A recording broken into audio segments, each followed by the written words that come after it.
Creo que hay algo del pensar la estrategia política en un momento como este, de tanta incertidumbre, ¿no? Digo, uno puede tener muchos reproches y catarsis y frustraciones en relación a la política de Estado actual, pero muchas veces esa incertidumbre no se termina de saber cómo se canaliza. El tema es que la estrategia, el pensar cómo se sale de algunas situaciones, es algo que es de dominio masculino, ¿no? De alguna manera en la política más institucional, partidaria o tradicional, si se quiere.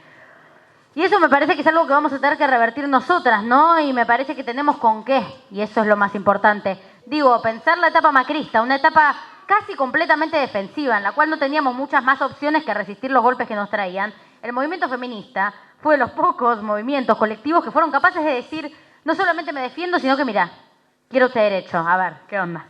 ¿No? Y eso no es poco, digo, en una etapa que parece no tener lugar para eso, nosotras el lugar nos lo ganamos a las patadas. Entonces me parece que a la hora de pensar cómo se sale de la incertidumbre, la estrategia feminista tiene que ser bienvenida, porque demostró ser capaz de desarrollarse y de tener fuerza.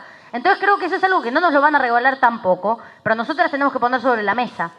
Nuestro movimiento, nuestras formas de organizarlo, nuestras maneras de pensarlo, nuestra convicción, nuestro compromiso, tienen un peso político y tiene que poder jugar, ¿no? A la hora de pensar en la política institucional. El desafío real, cuando ellos van a estar cediendo poder en serio, va a ser cuando nosotras hablemos del derecho al aborto, del sistema de violencias, y ni una menos, y del Fondo Monetario, y de la industria, y del empleo, y de no sé cuánto.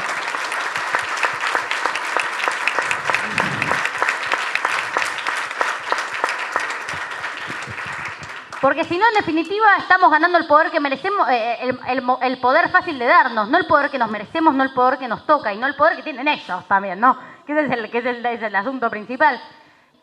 Porque estoy convencida de que hablar de esas cosas con perspectiva feminista no es lo mismo que hablar de esas cosas sin perspectiva feminista.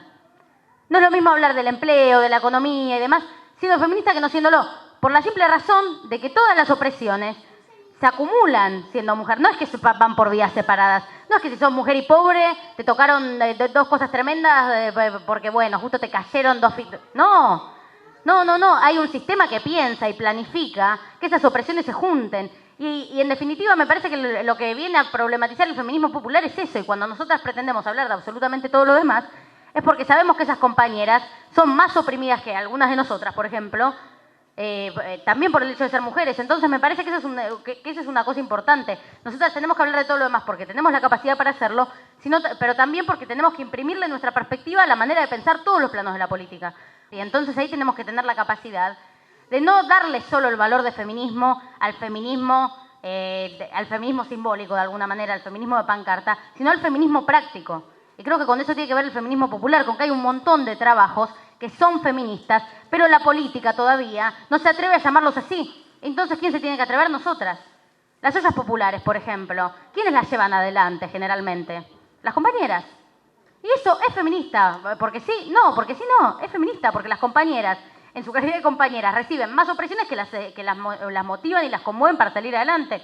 Así podemos pensar muchas cosas, el pensar en la construcción de refugios contra la violencia de género, de refugios para que, bueno, acá en Luján hay una casa de eso, entonces me gusta mencionarlo, por ejemplo, en tratar consumo problemático en mujeres, que es algo que no es normal, digo, debería serlo, pero no es normal. La mayoría de las organizaciones, instituciones y demás que concentran, que te cobran tratamientos carísimos y que aparte piensan el tratamiento en relación al consumo medicándote más, o sea, una cosa totalmente contradictoria para pensar a vos sacarte la droga, te dan más droga, pero de farmacológica, bárbaro. Pero la mayoría de estas instituciones no tienen tratamiento para mujeres. Y, por ejemplo, está la Casa de Vientos Libertad, que trata y rehabilita a compañeras. Eso es feminismo, y no sé si quizás en el momento, cuando hablamos de feminismo, pensamos, bueno, el consumo problemático. El consumo problemático pasa por otro lado. No, pasa por ahí también, porque hay compañeras que la están pasando muy, muy mal, porque son compañeras. Y es así, porque no tienen lugar que les quiera hacer un tratamiento. Y puedo seguir enumerando, pero que quería ser sintética, y creo que tenemos que poder levantar esos trabajos, empezar a levantar esos trabajos que que a las compañeras que están en el fondo del pozo, por esto que decía, porque si es ser mujer en este mundo es difícil, más difícil es ser mujer y pobre inmigrante y lesbiana, y esas cosas no son casualidades, sino que son planificadas. Entonces, el feminismo en donde primero tiene que estar es en donde están esas compañeras. En tiempos donde claramente la agenda está pasando para todo el campo popular, por la necesidad de ganar la Macri las elecciones, nosotras no podemos no ser parte de ese proceso. Y para ser parte como feministas de ese proceso tenemos que ser feministas populares. Porque el feminismo tiene que ser popular. No somos una facción, digo, dentro de eso. El feminismo tiene que ser popular, porque si no, no vamos a estar resolviendo los problemas más urgentes y más esenciales que tienen las compañeras. ¿Y qué es el feminismo si no es eso? ¿Qué es el feminismo si podemos decir cosas pero no saber cómo las vamos a hacer? ¿Qué trabajos? ¿Con qué herramientas? ¿Con quiénes? ¿Con quiénes no? Sobre todo, ¿no? Entonces me parece que tiene que ver con eso, que son aportes totalmente fundamentales y que creo que hay una doble responsabilidad ahí. Espero que la política se preste y sepa procesar que nuestras ideas son valiosas y sobre todo valorar las que ya tuvimos y ya ejecutamos en una etapa como esta.